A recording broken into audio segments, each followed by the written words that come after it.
कभी कभी रिश्ते इसीलिए नहीं टूटते कि पति पत्नी गलत हैं, बल्कि रिश्ते इसीलिए टूटते हैं कि उनका बचपन अभी तक ठीक नहीं हुआ।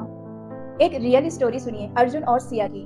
शादी के शुरू के सालों में उनकी बहुत अच्छी चली, लेकिन धीरे धीरे उनमें आर्ग्यूमेंट शुरू हो गए, गुस्सा बढ़ गया और दूरियां आ गईं। आखिरकार बात डिवोर्स तक पहुंच गई। उन्हें समझ ही नहीं आ रहा था कि परफेक्ट कपल होने के बाद हालात इतने कैसे बिगड़ गए।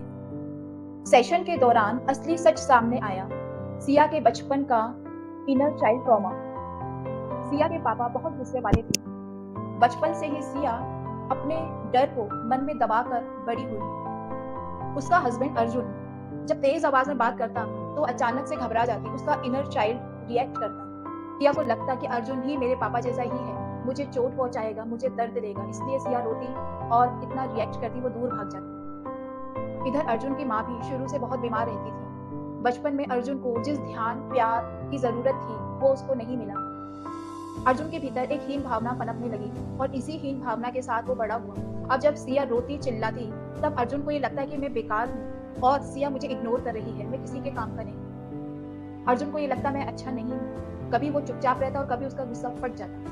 दूसरी बात क्या थी, दोनों एक दूसरे से नहीं बल्कि अपने ही बचपन के जख्मों से, घावों से लड़ रहे थे। और जब ये बात दोनों को समझ आई कि उनके डिवोर्स का कारण पति पत्नी नहीं बल्कि उनका अधूरा बचपन था, तो उनकी विचारधारा ही चेंज हो गई। क्या अब आप इनर चाइल्ड हील करना चाहेंगे?